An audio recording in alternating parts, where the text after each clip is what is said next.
नमस्कार, मैं हूं बालकृष्ण थरेजा।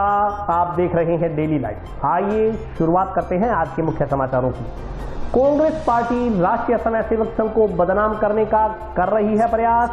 प्रेस कॉन्फ्रेंस में भाजपा पदाधिकारियों ने लगाया आरोप।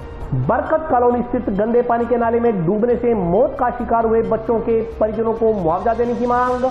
घटना को लेकर वार्ड वासियों में रोष। बढ़ती महंगाई के खिलाफ कांग्रेस पार्टी का प्रदेश स्तरीय महाअभियान जारी।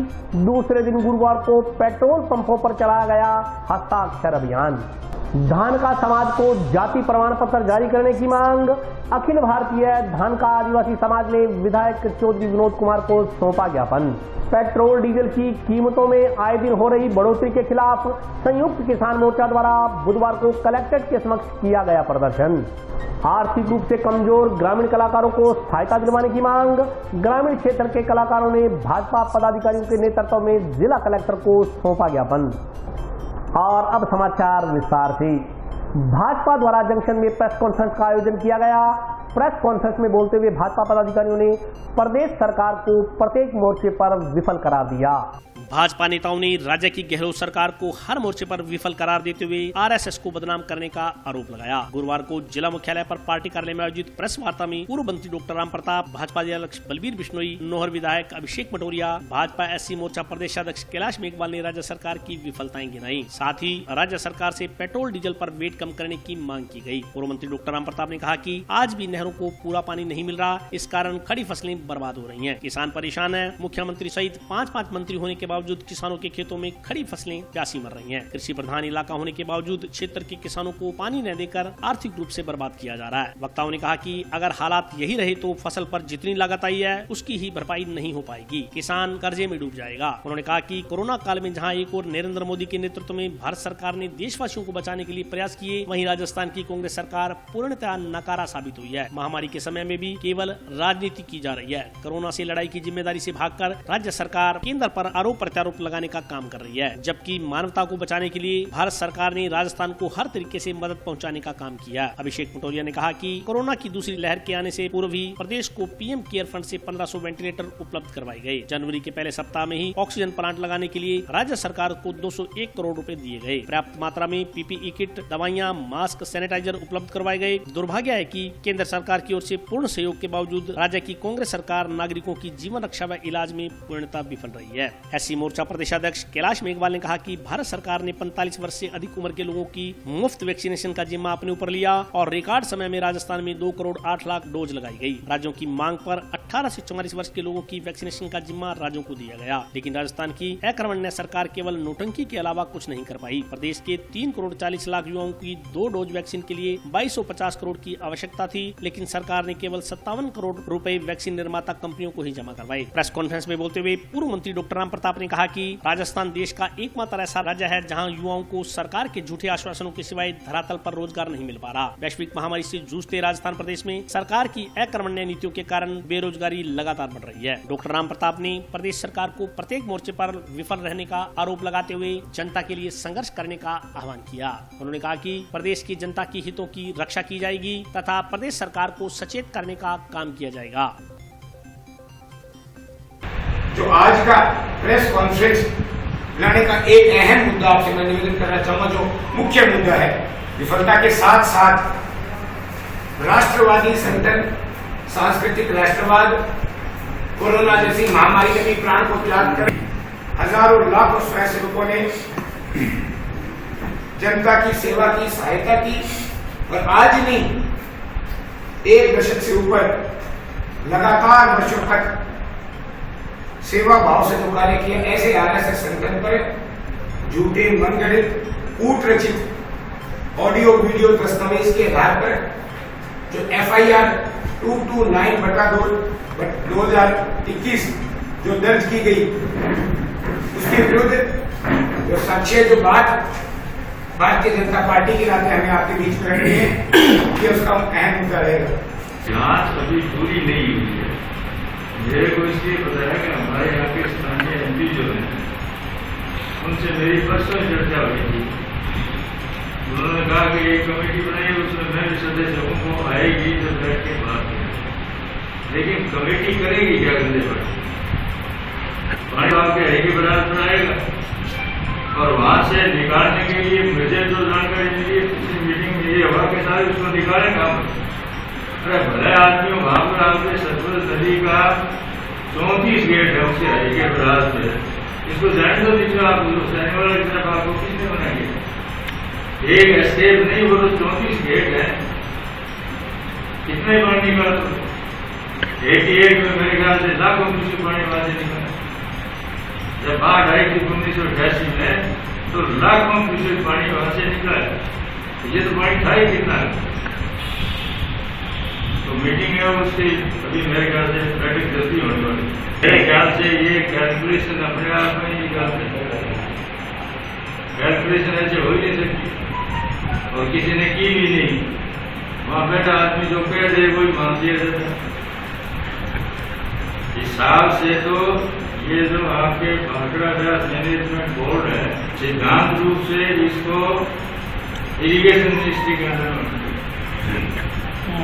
अब पावर के कंपोनेंट को पंजाब में इसको ऊपरी मान के, क्योंकि उनके बिजली है वो ऊपरी देते हैं तो वो उस पंजाब सरकार पर बहुत जाता है, इसलिए उनकी प्राथमिकता है वो बिजली है। पानी उनके हाथ में मर्जी है जब ले लेते हैं, तो जब बिजली पैदा करेंगे तो पानी से ही करेंगे और पानी डाउन स्ट्रीम में जाएगा किधर जाएगा, बाकी पाकिस्तान में जाएगा।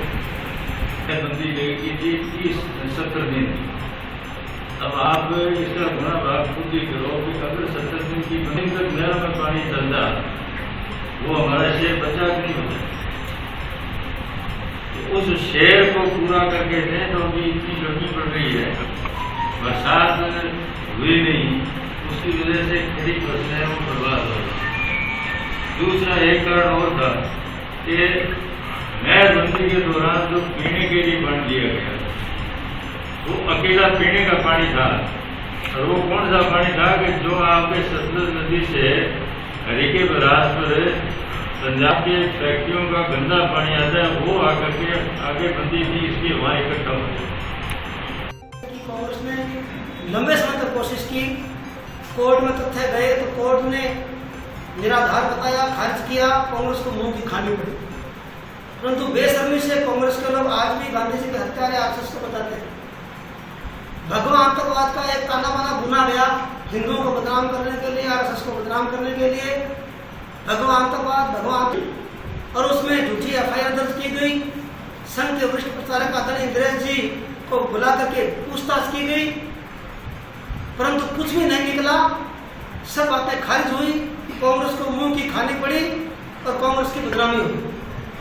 आज फिर राजस्थान में मुख्यमंत्री जी अपने सारे फेलियर को लेकर के, कोरोना की विफलताओं को लेकर के, आपस के झगड़ों को लेकर के ध्यान बटाने के लिए सोनिया गांधी जी के कहने पर उन्हें राष्ट्रीय स्वयंसेवक संघ पर हमला करने की कोशिश की है और उन्होंने झूठी एफआईआर दर्ज करके संघ को बदनाम करने की कोशिश की है। एफएसएल में राजस्थान की लेबोरेटरी में जब वीडियो को उसकी क्लिप की जांच हुई वो झूठी पाई गई, अधिकारियों ने सही जांच की।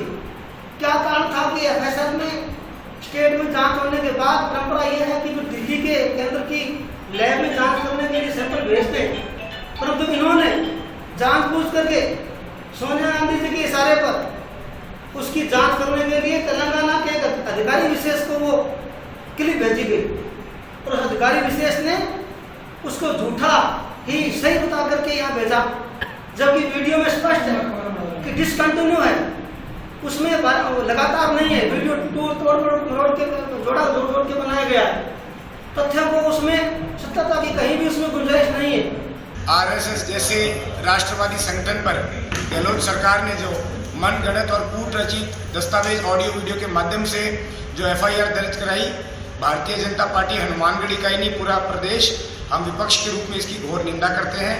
ये गहलोत सरकार की आरएसएस को बदनाम करने की एक साजिश है, जो सरकार स्वयं कोरोना के मामले में फेलियर साबित हुई और आपदा में अवसर को माननीय मोदी जी के नाम पर उनके मध्य गढ़ना चाहती है, खुद के फेलियर और नाकामी को दबाना चाहती है।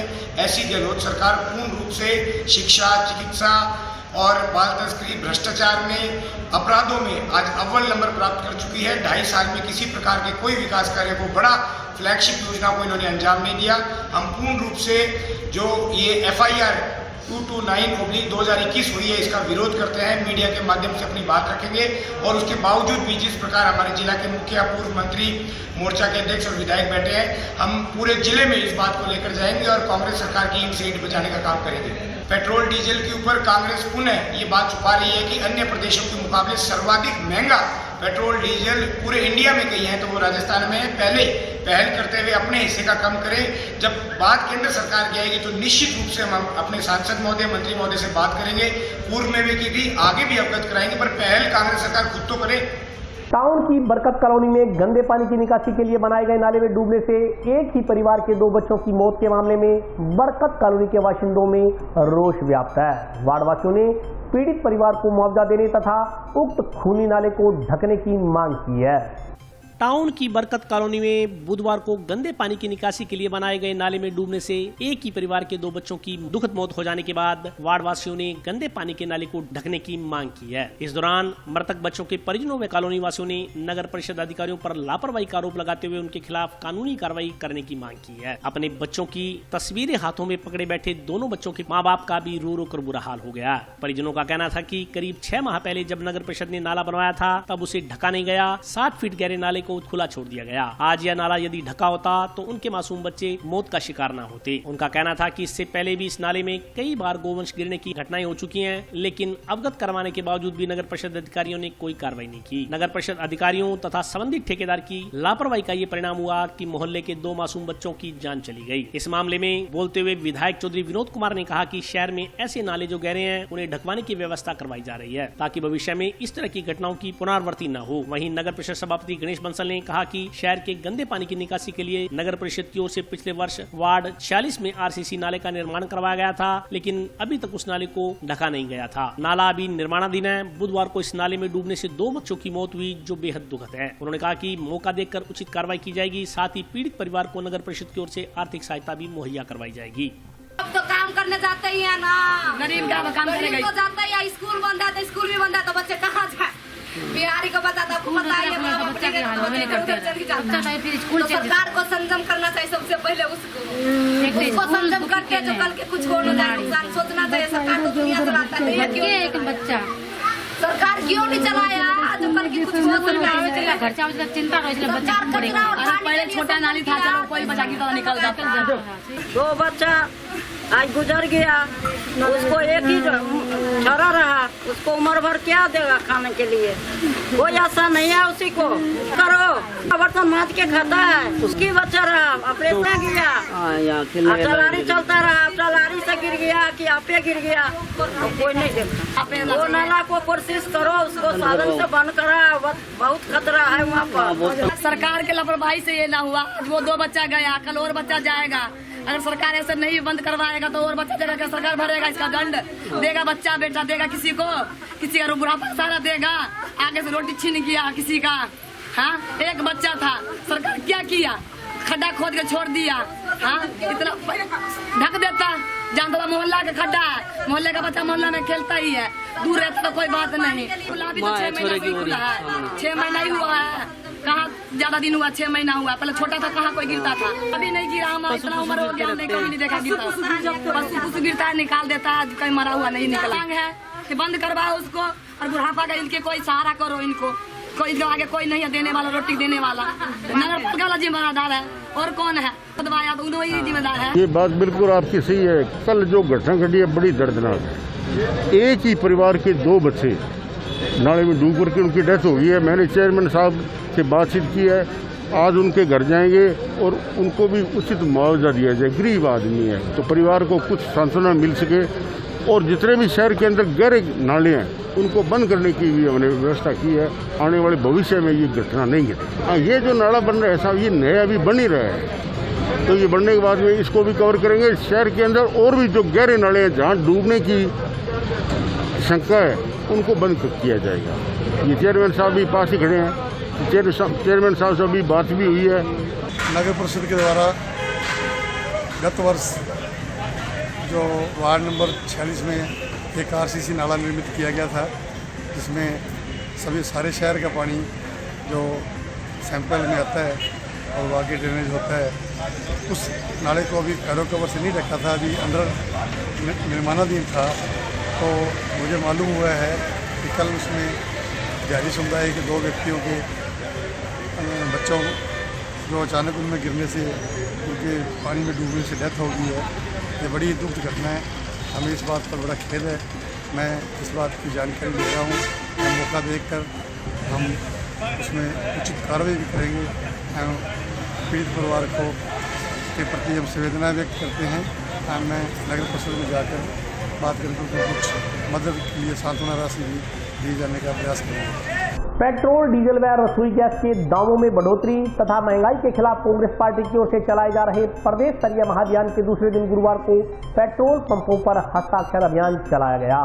मोदी के लिए हैकरबाजी नहीं चलेगी, नहीं चलेगी। पेट्रोल डीजल की कीमतें कम करो, कम करो, कम करो। पेट्रोल डीजल की कीमतें कम करो, कम करो, कम करो। पेट्रोल, डीजल व रसोई गैस के दामों में बढ़ोतरी तथा महंगाई के खिलाफ कांग्रेस पार्टी की ओर से चलाए जा रहे प्रदेश स्तरीय महाअभियान के दूसरे दिन गुरुवार को हस्ताक्षर अभियान चलाया गया। जिला मुख्यालय पर जंक्शन में राजीव चौक के नजदीक स्थित कुमार पेट्रोल पंप पर विधायक चौधरी विनोद कुमार के नेतृत्व में हस्ताक्षर अभियान चला। यह अभियान 15 जुलाई तक चलेगा। अभियान के तहत सभी पेट्रोल पंपों पर कांग्रेस कार्यकर्ताओं की ओर से महंगाई, पेट्रोल पदार्थों व रसोई गैस के दामों में बढ़ोतरी के खिलाफ आम जन से हस्ताक्षर करवाए जाएंगे। हस्ताक्षर अभियान शुरू होने के मौके पर विधायक चौधरी विनोद कुमार ने कहा कि रसोई गैस के दामों में बढ़ोतरी के खिलाफ कांग्रेस पार्टी की ओर से 7 जुलाई से 17 जुलाई तक प्रदेश स्तरीय महाअभियान चलाकर विरोध प्रदर्शन किया जा रहा है। उन्होंने कहा कि लगभग हर दिन पेट्रोल डीजल की कीमतों में 20-30 पैसे की बढ़ोतरी हो रही है। इसका प्रभाव सभी वस्तुओं पर पड़ रहा है। सब्जियां में, खाद्य वस्तुएं महंगी हो गई हैं। आम उपभोक्ता परेशान हो गया है। अगर इसी तरह के हालात बने रहे तो आम आदमी का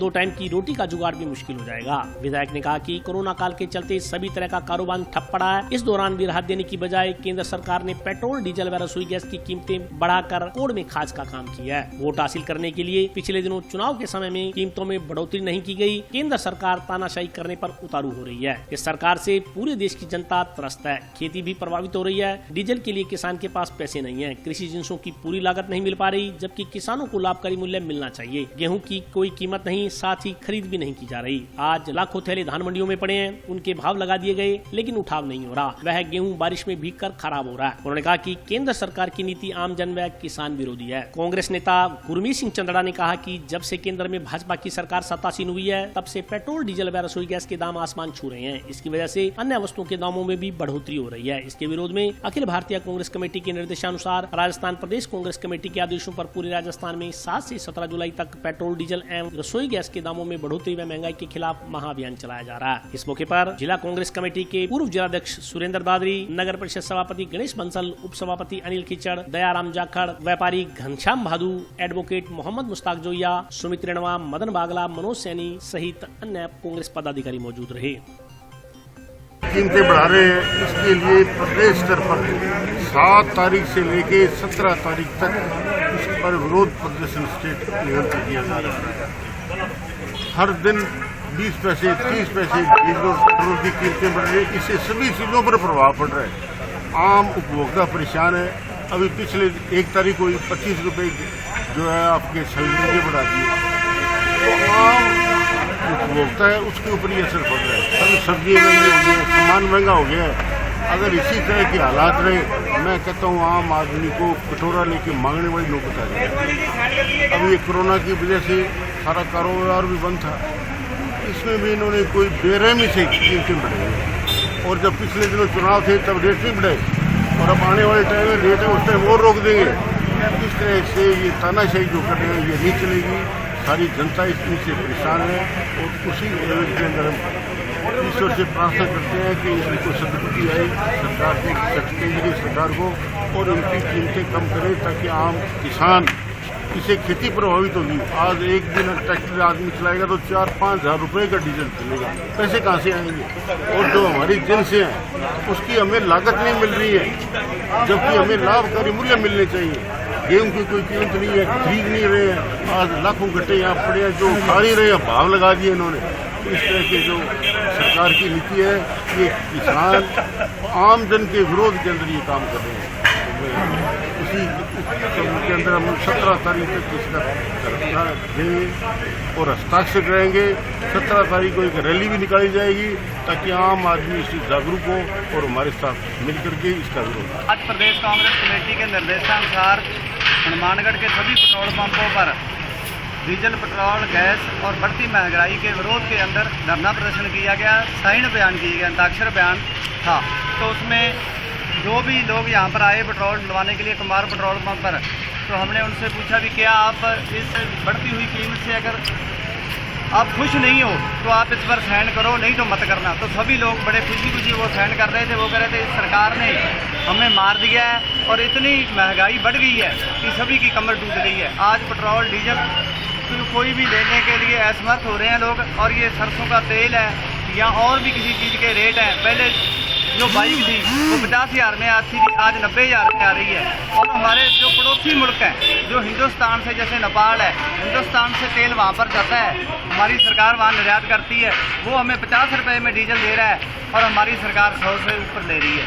तो हम मांग करते हैं सरकार से कि जो महंगाई है उसको कम किया जाए और पेट्रोल, डीजल और गैस की जो कीमतें हैं उनको कम किया जाए ताकि हमारे यहाँ की जनता को राहत मिल सके।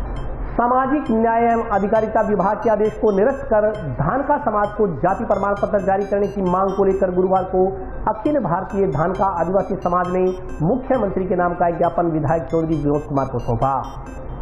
सामाजिक न्याय एवं अधिकारिता विभाग के आदेश को निरस्त कर धानका समाज को जाति प्रमाण पत्र जारी करने की मांग को लेकर गुरुवार को अखिल भारतीय धानका आदिवासी समाज ने मुख्यमंत्री के नाम का एक ज्ञापन विधायक चौधरी विनोद कुमार को सौंपा। ज्ञापन में कहा गया है कि सामाजिक न्याय व अधिकारिता विभाग की ओर से जारी पत्र में दिए गए आदेश से धानका का भ्रम पैदा कर अलग अलग जाति दर्शाकर संबंधित प्राधिकृत अधिकारियों को गुमराह किया गया है। उन्होंने बताया कि उक्त पत्र का हवाला देकर संबंधित अधिकारी हनुमानगढ़ जिले में धानका समाज को विगत कई वर्षों से जाति प्रमाण पत्र जारी नहीं कर रहे। इससे समाज के शिक्षित युवाओं को भारी कठिनाइयों का सामना करना पड़ रहा है। धानका समाज के लोगों ने कहा कि जाति प्रमाण पत्र जारी न होने से समाज में सरकार के प्रति रोष व्याप्त है। उन्होंने कहा कि केंद्रीय हिंदी संस्थान आगरा ने स्पष्ट किया है कि धानका शब्द का राजभाषा हिंदी में मतलब धानका है, धानका नहीं। ज्ञापन में सामाजिक न्याय व अधिकारिता विभाग के असंवैधानिक पत्र को वापस लेते हुए प्राधिकृत अधिकारियों को धानका समाज के लोगों के जाति प्रमाण पत्र जारी करने के लिए निर्देशित करने की मांग की गई है। ज्ञापन देने वालों में सुभाष बागड़ी, मोहनलाल, रमेश पेंटर, सेवाराम नागर, राजकुमार बागड़ी, सतपाल मौर्य, बालकिशन इंदौरा, राहुल नागर सहित अन्य लोग उपस्थित रहे।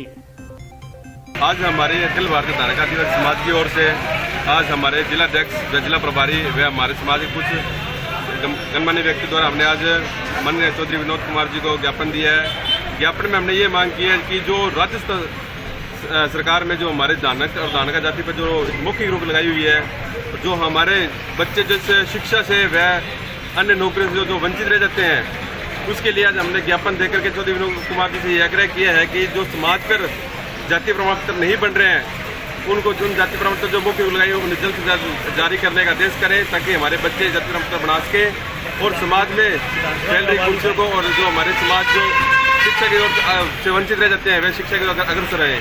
तो हम इनसे ये निवेदन करेंगे कि जो सरकार ने और जो कर्मचारी द्वारा मुख्य रोक लगाई हुई है वह उन मुख्य रोक को हटा करके जातीय प्रमाण पत्र जारी करने का आदेश करें। आर्थिक रूप से कमजोर ग्रामीण कलाकारों को 5,000 रुपए की सहायता दिलवाने की मांग को लेकर ग्रामीण क्षेत्र के कलाकारों ने गुरुवार को भाजपा पदाधिकारी के नेतृत्व में जिला कलेक्टर को ज्ञापन सौंपा। आर्थिक रूप से कमजोर ग्रामीण कलाकारों को 5,000 रुपए की आर्थिक सहायता दिलवाने की मांग को लेकर ग्रामीण क्षेत्र के कलाकारों ने गुरुवार को भाजपा पदाधिकारी के नेतृत्व में जिला कलेक्टर को ज्ञापन सौंपा। प्रतिनिधिमंडल में शामिल कलाकारों ने कहा कि गत दिनों मुख्यमंत्री अशोक गहलोत ने कोविड महामारी से उत्पन्न विषम परिस्थितियों के चलते आर्थिक समस्या का सामना कर रहे प्रदेश के कलाकारों को संबल देने के लिए 5,000 रुपए की एक मुश्त आर्थिक सहायता उपलब्ध कराने की घोषणा की थी, परंतु राज्य सरकार ने 2,000 कलाकारों को ही आर्थिक सहायता देने का निर्णय लिया है, जबकि पूरे प्रदेश में 10,000 से ज्यादा कलाकार हैं जो गायन आदि अपना व अपने परिवार का पालन पोषण करते रहे हैं। कलाकारों ने कहा कि हमारे पास आय का कोई साधन नहीं है। कोरोना संक्रमण के कारण कलाकार अपने घर पर बेरोजगार बैठे हैं, इससे परिवार का पालन पोषण करना मुश्किल हो रहा है। कलाकारों ने कलाकार कल्याण कोष से प्रत्येक कलाकार को 5,000 रुपए की आर्थिक सहायता प्रदान करवाते हुए किसी भी सरकारी संस्था से कलाकारों का पंजीकरण करवाने की भी मांग की है। प्रतिनिधिमंडल में भाजपा जिलाध्यक्ष बलबीर बिश्नोई, भाजपा अनुसूचित जाति जनजाति मोर्चा प्रदेशाध्यक्ष कैलाश मेघवाल, विक्रम खान, दीपक खाती, आरिफ खान, रुखसाना बावनो, महबूब खान, अली शेर, विक्रम सिंह सहित अन्य लोग मौजूद रहे। मांग यही है कि मैं संगीत में 6-7 साल से पढ़ाई कर रही हूँ और मुख्यमंत्री जी से हमारी यही अपील है कि इस कोरोना काल के चलते घर की आर्थिक स्थिति बहुत खराब हो चुकी है, इसलिए गुजर बसर करने के लिए कुछ आर्थिक सहायता हमें भी दी जाए। मैं प्रोग्राम करता हूँ जागरण का और क्लासिकल। हमारी मांग ये है कि 2 साल से हमें कुछ प्रोग्राम तो सारे बंद हो गए, इसलिए हमारी ये मांग ये है कि सरकार से हमें भी कुछ आर्थिक सहयोग मिले तो अच्छा रहेगा।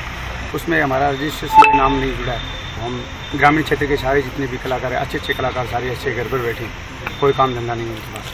आज कलेक्ट्रेट साहब के पास मिलने के लिए आएगी। पेट्रोल डीजल की कीमतों में आए दिन हो रही बढ़ोतरी के खिलाफ संयुक्त किसान मोर्चा द्वारा बुधवार को कलेक्ट्रेट के समक्ष प्रदर्शन किया गया।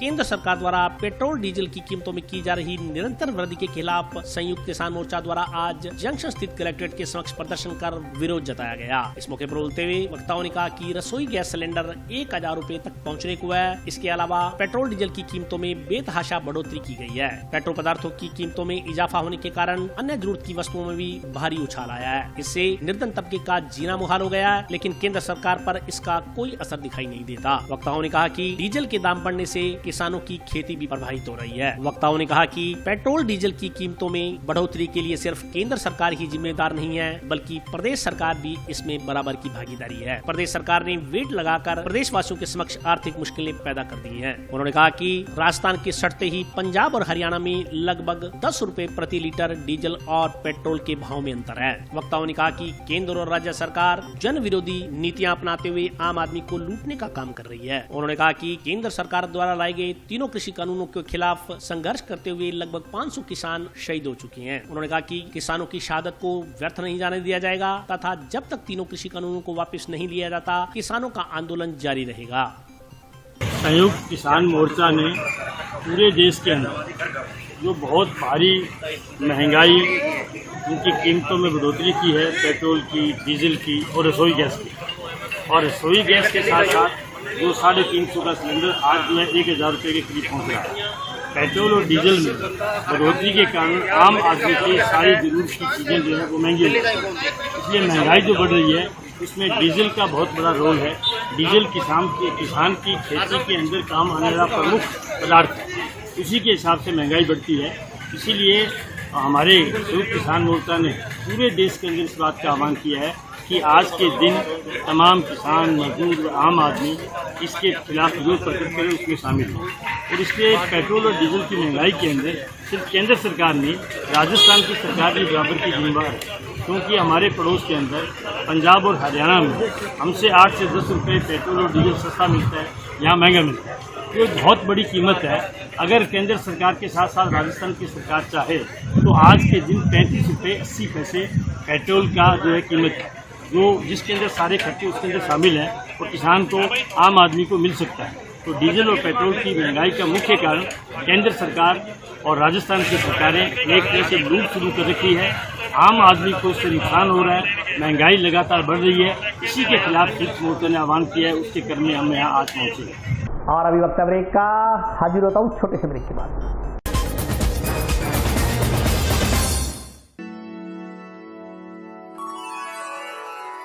यूं तो कई बार मुझे हंसते देखा है, पर ये हंसी कुछ और है। ये गहना मुझ पर जचता है, पर ये महज एक गहना नहीं, ये रूपरेखा है मेरे मन की, हंसती खिलखिलाती लहरों की, जो आतुर थी अब तक मुझ पर सजने को। इसलिए ये गहना ही मेरा सच्चा श्रृंगार है, श्रृंगार है, श्रृंगार है।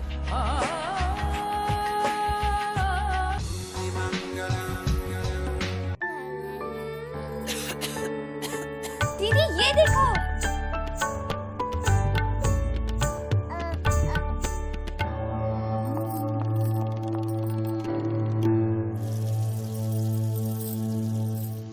नोवेल कोरोना वायरस बीमारी को फैलने से रोका जा सकता है।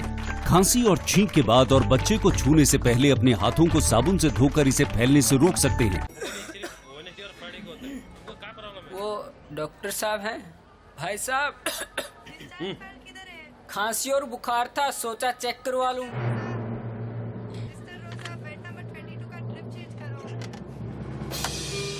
नोवेल कोरोना वायरस बीमारी को फैलने से रोका जा सकता है। बुखार के साथ खांसी और छींक होने पर तुरंत नजदीकी हेल्थ क्लिनिक या केंद्र जाएं। ब्रेक के बाद स्वागत है।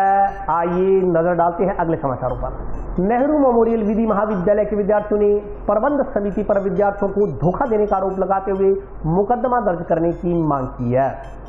नेहरू मेमोरियल विधि कॉलेज के विद्यार्थियों ने टाउन थाना में पहुंचकर कॉलेज प्रबंधन समिति के खिलाफ धोखाधड़ी का मामला दर्ज करने की मांग की है। छात्रों ने आरोप लगाया कि उन्होंने प्रथम वर्ष की फीस जमा करवा दी थी, लेकिन उन्हें पता चला है कि नेहरू मेमोरियल विधि महाविद्यालय को मान्यता ही प्राप्त नहीं है। नेहरू मेमोरियल विधि कॉलेज के प्रबंधन द्वारा धोखाधड़ी कर LLB प्रथम वर्ष के 300 विद्यार्थियों व प्रथम वर्ष के 7 विद्यार्थियों से फीस वसूल कर ली गई है। विद्यार्थियों के अनुसार जब उन्होंने विश्वविद्यालय वेबसाइट पर परीक्षा फार्म भरे तो उन्हें पता चला कि अभी तक महाविद्यालय को मान्यता ही नहीं मिली। इस पर छात्रों ने प्राचार्य से बात की तो प्राचार्यों ने छात्रों को प्रबंधन समिति से बात करने की बात कही। छात्रों के अनुसार उक्त मसले पर प्रबंधन समिति द्वारा छात्रों से बात करने से इनकार कर दिया गया। इस प्रकार छात्रों ने आरोप लगाया कि प्रबंधन समिति ने मिलीभगत लगभग 70 लाख की फीस छात्रों से वसूल कर ली, जो कि फर्जीवाड़ा है। इस मौके पर छात्र संघ अध्यक्ष सुनील चाहर, गौरी शंकर, राजेश विशु, रविंदर भाटी, शाहबाज खान, सुनील टाक, संजय कुमार, उदय सिंह, जयवीर गोदारा सहित अन्य छात्र मौजूद रहे। आपको सबको भी ध्यान है कि पिछले कुछ दिनों से हम लॉ कॉलेज की स्थायी मान्यता के लिए एक युद्ध स्तर पर अभियान चलाए हुए हैं, लेकिन मैनेजमेंट के पास हमारे साथ बात करने का समय नहीं है। इन्होंने क्या किया, जब बच्चों को एडमिशन दिया तो उस वक्त ये एक आइडेंटिटी कार्ड दिया, इसमें स्पष्ट लिखा हुआ है affiliate to doctor Bhimrao Ambedkar university, लेकिन अभी तक ये उसके साथ संबद्धता भीमराव अम्बेडकर यूनिवर्सिटी को अभी तक नहीं मिली है इनको, तो इन्होंने बच्चों के साथ फ्रॉड किया है। इस बाबत आज हम थाना अधिकारी महोदय के पास मिलने आए हैं कि इस प्रबंधन समिति पर कार्रवाई की जाए, क्योंकि प्राचार्य साहब कहते हैं प्रबंधन समिति के हाथ में, मेरे कुछ हाथ में नहीं है, उनसे बात करते हैं। जब हम कहते हैं कि उनको हमारे साथ बात करने के लिए आए तो उनके पास हमारे पास आने का भी समय नहीं है और बात करने का भी समय नहीं है। हम बहुत बुरी तरीके से इस मामले से दुखी हो चुके हैं और अभी भी अगर ये ढंग से कार्रवाई नहीं करते हैं और इस पर कुछ भी नहीं होता है तो छात्र पूरे हनुमानगढ़ के छात्रों को साथ लेकर एक बड़ा आंदोलन करेंगे, जिसके लिए सारी जिम्मेवारी प्रशासन की होगी। सशक्त दस्त नियंत्रण कार्यक्रम के तहत बच्चों को ORS का घोल पिलाने का जिला स्तरीय कार्यक्रम गुरुवार से शुरू किया गया। सशक्त दस्त नियंत्रण कार्यक्रम के जिला स्तरीय अभियान का गुरुवार को टाउन स्थित शहरी प्राथमिक स्वास्थ्य केंद्र से शुभारंभ किया गया। कार्यक्रम में CMHO doctor Navneet Sharma, BCMHO doctor Jyoti Dhingra, doctor Pawan Kumar सहित अन्य लोग उपस्थित रहे। कार्यक्रम में छोटे छोटे बच्चों को ORS का घोल पिलाकर उनके परिजनों को स्वास्थ्य संबंधी जानकारी दी गई। CMHO डॉक्टर नवनीत शर्मा ने कहा कि राज्य सरकार की योजना दस्त नियंत्रण आरम्भ की गई है। इसके तहत स्वास्थ्य विभाग के कर्मचारियों द्वारा 5 वर्ष तक के बच्चों को घर घर जाकर ORS घोल के पैकेट वितरित किए जाएंगे। अपने बच्चों को आज भी पिलाई जा रही है। आज वीरवार है, आज टीकाकरण है, इसमें अपने रोटा वायरस की ड्रॉप बच्चों को पिलाई जाती है। 1 महीने का बच्चा होता है, 2.5 महीने के बच्चे से, फिर 3.5 महीने के बच्चे से, ऐसे मतलब दस्त को नियंत्रण करने के लिए आज ये पखवाड़ा शुरू किया अपन ने। तो इसके लिए मतलब आप लोगों को ये जो ORS का पैकेट है हर 5 साल से छोटे बच्चे के घर में हमारी आशा द्वारा आपको दिया जाएगा। और कभी भी बच्चे को दर्द होता है तो 1 लीटर के पानी में वो 1 पैकेट अपन को मिलाना है। इसको बनाने के लिए अपन को पहले हाथ धोने पड़ेंगे अपने। जब भी आप खाना बनाओ या जो भी काम करते हैं उसमें सबसे पहले हाथ का धोना जरूरी है। तो हाथ गंदे अपने मुंह में ले लिया तो ओरल फूड का रूप से होता है ना, दस्त लग के उसने हाथ लगा दिया कहीं तो मुंह में ले लिया उसने, तो ये एक साइकिल चलती है। उसकी वजह से क्या है, डायरिया होने की संभावना बढ़ जाती है। तो सबसे पहले क्या करना है कि बच्चा जब भी खेल रहा है वो बाहर खाना खा रहा हो, बड़ा बच्चा है मान लो 1 साल, 1.5 साल, 2 साल का, तो उसके हाथ वॉश करवाना चाहिए। सबसे पहले हाथ धोना बहुत जरूरी है। हाथ धोना बहुत इंपॉर्टेंट चीज़ अपने आप में। यदि हाथ धोता है बच्चा बार बार खेलने के बाद में, खाने से पहले, सोच के बाद में, तो ये चीज़ें करने से क्या है कि बहुत इफेक्ट पड़ता है इन चीज़ों का। हनुमानगढ़ जिले में करीब 2 लाख 0 से 5 साल तक के बच्चे हैं और अभी राज्य सरकार की जो योजना है दस्त नियंत्रण माह चल रहा है, इंटेंसिफाइड रूप से हम इसको घर घर सर्वे कराते हुए ORS के पैकेट वितरित करवाएंगे। और अभी हमने यूपीएससी टाउन के अंदर हमने सभी स्टाफ की और जो हमें नया स्टाफ मिला है, हमने जो कोविड हेल्पर की भर्ती की है, जो CHO है, सभी का ओरिएंटेशन किया है और सभी को हमने बोला है कि घर घर जाकर 0 से 5 साल तक के बच्चे जहाँ पर भी हैं उनको ORS किट बांटे जाएँ, ORS पैकेट बांटे जाएँ। और जो भी उनको दस्त वाला या इस तरीके का कोई सीरियस मरीज लगता है तो उसको तुरंत रेफर किया जाए ताकि बच्चों की जो कीमती जान है हम बचा सकें। हर साल की भांति इस महीने भी सशक्त गहन दस्त नियंत्रण कार्यक्रम IDCF जो प्रोग्राम है हमारा, जो 7 जुलाई से 6 अगस्त तक ये कंटिन्यू चलेगा। और इसके अंदर 0 से लेकर के 5 साल तक के छोटे बच्चे हैं, उनमें जो दस्त के साथ में डिहाइड्रेशन होता है, जो कि टोटल डेथ का बच्चों में 5 साल से छोटे बच्चे होते हैं उनमें टोटल डेथ का 10% कंट्रीब्यूट करती है। राजस्थान के अंदर 6000 बच्चे हर साल डायरिया की वजह से डेथ हो जाती है। उनके कंट्रोल के लिए, उनके प्रिवेंशन के लिए ये महीना भी 7 जुलाई से लेकर 6 अगस्त तक हम ORS पैकेट और जो जिंक टैबलेट 14 दिन तक जो बच्चों को देनी है, इसी के तहत आज जिला स्तरीय शुभारंभ यहाँ UPSC टाउन हनुमानगढ़ में श्रीमान मुख्य चिकित्सा अधिकारी हनुमानगढ़ के नेतृत्व के अंदर ये शुभारंभ किया गया। और इसमें हमारी जो आशा है और ANM घर घर सर्वे जो कर रही है, उसके तहत 0 से 5 साल तक के जो बच्चे मिलेंगे घरों में उनको एक ORS का पैकेट देंगे और जो बच्चे जिनको दस्त है उनको 14 दिन की जिंक की टैबलेट भी उनको अवेलेबल करवाएंगे। पुलिस द्वारा चलाए जा रहे फरार अपराधियों को गिरफ्तार करने के अभियान के तहत टाउन पुलिस ने 2 स्थायी वारंटियों को गिरफ्तार करने में सफलता हासिल की है। फरार चल रहे अपराधियों की धरपकड़ हेतु पुलिस द्वारा चलाए जा रहे अभियान के तहत टाउन पुलिस द्वारा 8 साल से चोरी के प्रकरण तथा मारपीट के प्रकरण में फरार चल रहे 2 स्थायी वारंटियों को गिरफ्तार किया गया। इस संदर्भ में जानकारी देते हुए टाउन थाना प्रभारी लक्ष्मण सिंह राठौड़ ने बताया कि दोनों स्थायी वारंटियों को गिरफ्तार किया गया है। एक वारंटी जिसका नाम जंगीर सिंह पुत्र हरनाम सिंह रायसिक, उम्र 48 साल, निवासी वार्ड नंबर 3 फतेहपुर संगरिया का रहने वाला है, इसके खिलाफ पिछले 8 साल से चोरी के प्रकरण दर्ज है। और दूसरे आरोपी का नाम राजेंद्र कुमार पुत्र चंद्रभान, जाति मेघवाल, उम्र 24 साल, वह टाउन के नजदीक अमरपुरा थेरी का रहने वाला है। दोनों 5 साल से फरार चल रहे थे, जिसको पुलिस ने गिरफ्तार किया। ये माननीय DGP साहब राजस्थान का अभियान चल रहा है वांछित अपराधियों की धरपकड़। दिनांक 5 तारीख को शुरू हुआ है। इसके तहत थाना की team Pratap Singh, head constable, Prahlad constable, Karsan Singh द्वारा 8 साल से पुराने एक मामले में, चोरी के मामले में मुलजिम, एक मारपीट के मामले में 2 मुलजिमान को राउंड अप किया है, जिनको न्यायालय में पेश किया जाएगा। ये काफ़ी समय से 8 साल की अवधि तक फरार रहे हैं। टीम ने बड़ा अथक मेहनत और प्रयासों से इनको राउंड अप किया है।